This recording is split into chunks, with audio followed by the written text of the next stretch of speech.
Hi தோழர்களே தோழிகளே, இன்னைக்கு நாம எதை பார்க்க போறோம்னா பெரியார் பற்றி தான் நாம பார்க்க போறோம். இன்றைய காலகட்டத்தில் பெரியாரை ஒரு சில இயக்கங்கள் ஏற்றுக்கிட்டு இருக்கு.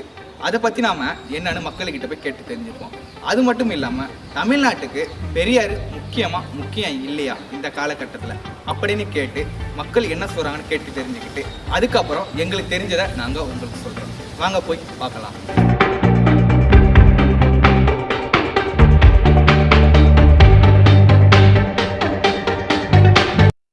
இந்த காலத்துல பெரியார் தமிழ்நாட்டு முக்கியமா தேவைப்படுறாரா தேவைப்படலையா?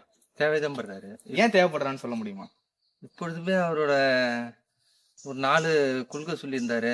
சமத்துவம், ஜாதி ஒழிப்பு, பெண் உரிமை எல்லாமே இன்ற காலகட்டத்திலே தேவைப்பட்டு தானே இருக்கு. சரி, இப்ப பெரியார் தமிழ்நாட்டுல ஒரு குறிப்பிட்ட பேர் ஏத்துக்கிட்டு இருக்காங்க. அதை நீங்க எப்படி பாக்குறீங்க? அது அவங்களோட காழ்ப்புணர்ச்சி, அவரோட கொள்கையை ஏற்றுக்க கொள்ள முடியாதவங்க அதை எதிர்க்கிறாங்க. இப்ப பெரியாரால தமிழ்நாட்டுல நிறைய நல்லது நடந்திருக்கா நடக்குங்க? நடந்திருக்கு. என்ன நடந்திருக்குன்னு சொல்ல முடியுமா? ஏதாவது உங்களுக்கு தெரிஞ்சதா? அதான் சாதி ஒழிஞ்சிருச்சுன்னு சொல்ல முடியாது. இந்த அளவுக்கு வந்ததுக்கு அது ஒரு பெரியார் ஒரு காரணம். இன்னைக்கு பெண்கள் கல்வி, அறிவு, இந்த கல்வி முன்னேற்ற வேலை வாய்ப்புலாம் அவரோட பங்களிப்பு பெருசா இருக்கு. அப்புறம் சமத்துவம், சமூக நீதி எல்லாமே அவரோட பங்களிப்பு இருக்கு. இந்த காலகட்டத்துல பெரியாரோட அரசியல் தமிழ்நாட்டுக்கு தேவையே தேவையில்லையா? தேவை. ஏன் தேவைன்னு சொல்றேன். ஒரு கொள்கையில ஆரம்ப காலத்துல திகான்னு கட்சி ஆரம்பிச்சாரு. திமுக ஆரம்பிச்சு திமுக பிரிஞ்சுது. ஒவ்வொரு கொள்கை ஒருவருக்கு திராவிட கழகம் ஒண்ணு இருக்கு. அதனால அவங்க கொள்கை அவங்களுக்கு வந்ததுதான். பெரியார் தான் திராவிட கட்சிகளை உருவாக்குனாரு. இப்போ உள்ள திராவிட கட்சிகள் பெரியாரை பின்பற்றுறாங்களா? பின்பற்றதுனாலதான் இன்னைக்கு கோட்டாசாமி கும்பிடுறாங்க, மாலாஜி கும்பிடுறாங்க. பெரியாரை யாரும் எந்த கட்சிக்காரனும் வெறுக்கல. அண்ணாவும் சரி, பெரியாரும் சரி, திராவிடம் சரி, திராவிட கழகம் சரி, எல்லாருமே அவங்க புகழ்பெற்றவங்க தான். யார் குதிரை விரும்பல. உண்மையிலே தமிழ்நாட்டுக்கு சிறந்தவர் வரல. இந்த காலகட்டத்திலயும் பெரியார இன்னும் எதிர்த்துக்கிட்டு இருக்காங்க. அவங்களுக்குன்னா நீங்க என்ன சொல்றீங்க? இருக்கிறவங்களை நம்ம தவறா சொல்ல முடியாது. இருக்கிறவங்களுக்கு மனதை மனம் இல்ல, எதுக்காரங்களுக்கு கூட்டத்தில் உண்டு சொல்லலாம். இந்த காலகட்டத்திலேயே பெரியாரோட அரசியல் தேவைப்படும். இன்னைக்கு இல்ல, இன்னும் 1000 ஆண்டு தான் தேவைப்படும். 1000 ஆண்டு. ஐயா, இந்த காலகட்டத்துல பெரியாரோட அரசியல் தமிழ்நாட்டுக்கு தேவைப்படுதா இல்லையா? இந்த காலகட்டத்துல தமிழ்நாட்டுக்கு அவசியம் தேவைப்படுங்க. அவசியம் தேவைப்படுது. எதனால தேவைப்படுதுன்னு சொல்ல முடியுமா? ஜாதி போக்குவரத்து இதுக்கெல்லாம் அவசியம் தேவைப்படுது. சரி, இப்போ பெரியார் உருவாக்குன திராவிட கட்சிகள் பெரியார் கொள்கையை பின்பற்றாங்களா இல்லை இந்த காலகட்டத்தில்? இல்லைங்க, இந்த காலகட்டத்துல அவங்க உருவாக்கினது பின்பற்றவில்லை. இப்ப ஒரு குறிப்பிட்ட காலத்துல பெரியார நிறைய பேர் விமர்சிக்கிறாங்க, எதுக்குறாங்க. அது ஏன்னு உங்களால சொல்ல முடியுமா? இந்த காலகட்டத்திலயும் இந்த காலகட்டத்துல எல்லாம் ஒரு லஞ்ச காலம் ஆயிட்டு என்னங்க, ஒரு லஞ்ச காலம் ஆயிட்டு. இன்னைக்கு ஒரு ஓட்டு கேட்க போனாலும் இந்தாங்க நீ பிரியாணி கோட்டரு ஆளுக்கு 1000 ரூபாங்கிறாங்க. என்னங்க இருந்தாலும் பெரியார் இருந்திருந்தா அவங்களுக்கு இன்னும் ஒரு ஆர்வமான கூட்டம் கூடி இருக்கும். இப்போ உள்ளது நம்ம மக்கள்கிட்ட போயிட்டு பெரியாரை பத்தி தெரிஞ்சுக்கிட்டோம். அதே போல எங்களுக்கு தெரிஞ்சதை நாங்க உங்ககிட்ட சொல்றோம். பெரியாரை பத்தி என்ன சொல்லணும்னா, பெரியாரு தான் இந்த தமிழ்நாட்டுல மிகப்பெரிய மாற்றத்தை உருவாக்குனாரு. அது மட்டும் இல்லாம இங்க ஒரு சமூக நீதி இயக்கம் இருக்குன்னா, இங்க சமூக நீதி கட்சிகள் இருக்குன்னா அதை உருவாக்குனதே இங்க பெரியாரு தான்.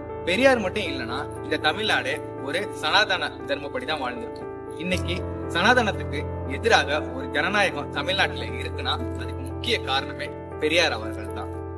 இன்றைய காலகட்டத்திலையும் இந்தியா ஃபுல்லா சனாதன தர்மப்படி வாழ்ந்துகிட்டு இருக்கிற மாநிலங்கள் இங்க பல உண்டு.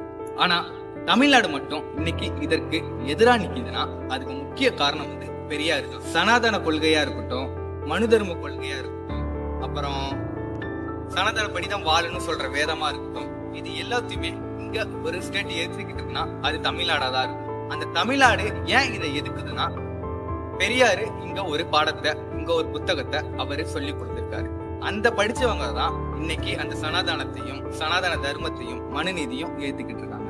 பெரியார் உருவாக்குன இந்த திராவிட இயக்கங்கள் இன்னைக்கு சனாதனத்தை மிகப்பெரிய வலிமையா ஏத்துக்கிட்டு இருக்கிறாங்க.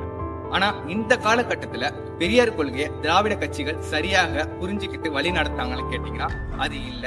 ஏன்னா திராவிட கட்சிகள் இன்னைக்கு பெரியாரோட கொள்கையை ஓரளவு தான் பெரியார் எதற்காக திராவிட இயக்கத்தை உருவாக்குனாரு கால இளைஞர்களுக்கு எல்லோருக்குமே தெரியுது. ஆனா அதை நீங்க தவறா வழி நடத்திக்கிட்டு இருக்கீங்க.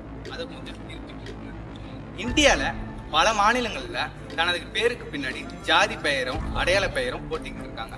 ஆனா தமிழ்நாடுல மட்டும் தன்னுடைய ஜாதி பெயரையும் அடையாள பெயரையும் போடுறதுக்கு கொஞ்சம் வெட்கப்படுறாங்க.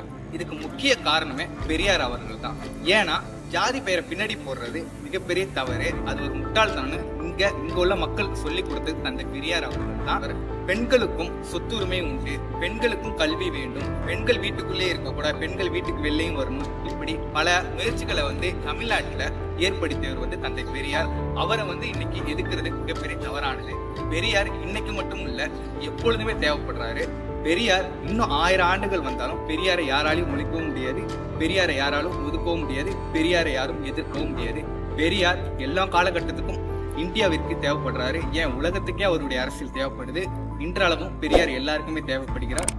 இந்த வீடியோ உங்களுக்கு பிடிச்சிருந்தா லைக் பண்ணுங்க, ஷேர் பண்ணுங்க, கமெண்ட் பண்ணுங்க, முக்கியமா சப்ஸ்கிரைப் பண்ணுங்க.